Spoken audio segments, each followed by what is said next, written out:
Hello everybody, E for Awesome here, and it's been a while since my last review, and I honestly, this is gonna be really weird. I need to avoid using things that would get me copyright striked, but I also want to make it look official, like an official documentary, but I can't get permission for it, so I'm gonna try to just use small videos that don't have any sort of copyright attached to them. Hopefully I won't get in trouble for this video, but yeah. If you haven't seen my Lorene Drive Romantic Wealth video, this one's not going to make sense because this is a continuation of that review, because I've been working on reviewing every Hollywood Undead and Hollywood Undead related album. So yeah. Hello everybody, E for Awesome here.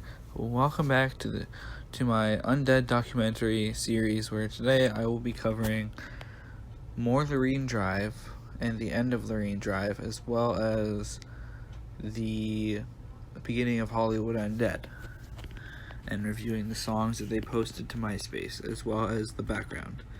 So yeah, I hope you enjoy, and let's begin. Deuce co-founded Hollywood Undead along with J-Dog and Shady Jeff. DeCruz was the fourth member to join the band. Funny Man joined the band soon after. It was created by J-Dog and Deuce and provided backing and the occasional verse on many of their early songs.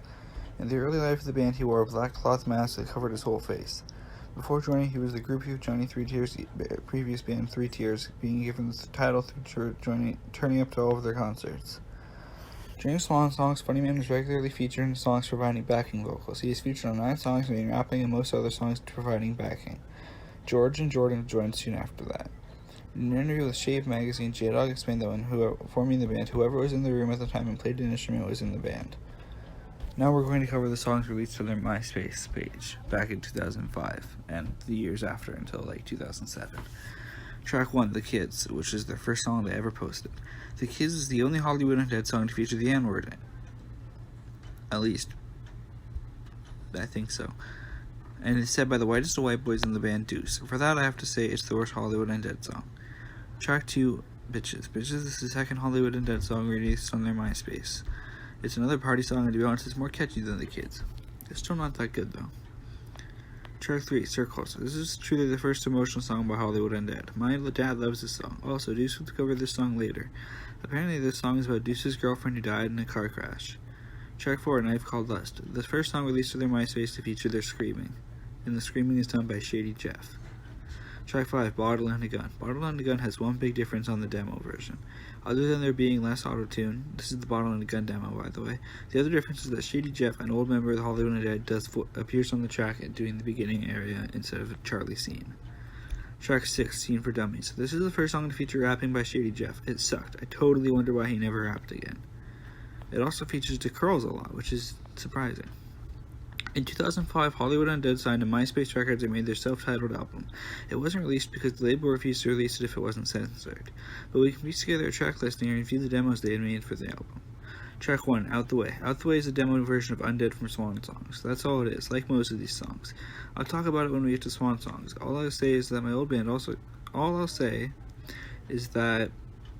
the old song, the instruments are more clear, and when they all yell Undead, you can hear it a lot more.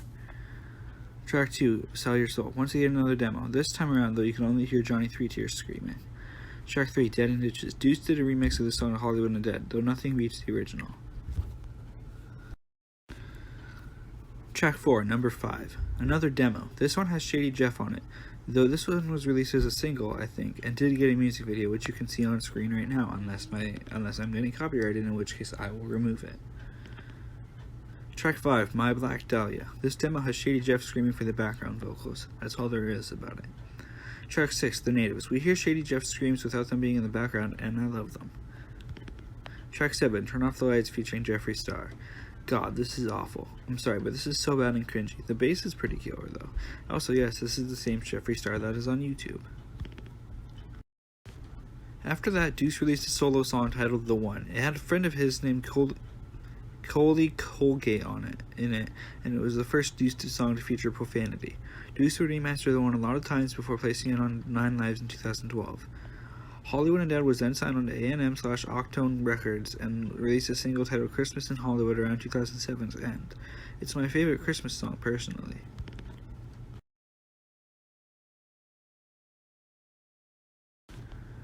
Now on to the Lorene Drive's Out Alive EP. Track 1, Out Alive. By far the greatest Lorene Drive song. I love it and the chorus is amazing. If there's any Lorene Drive song you need to hear, it's this one.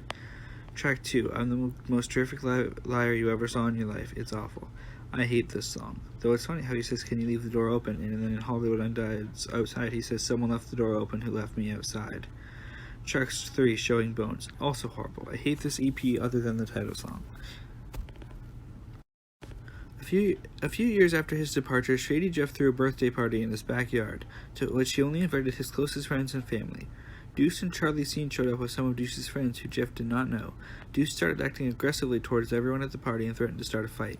Shady Jeff said that if he did not leave, he would call the police. Deuce laughed it off and said that he could beat them up anyway. Shady Jeff pointed a gun at Deuce, telling him to leave. He says that no one has the right to threaten him or his family in his own house. Deuce then got scared and started apologizing, saying it was just a joke. Later on, Deuce told the press about what happened and lied about the events. He stated that Jeff pointed a gun at him for no reason, trying to act like a gangster. Shady Jeff made a video describing this and giving his viewpoint and opinions. Unlike Deuce, he and the band retained their friendly relations.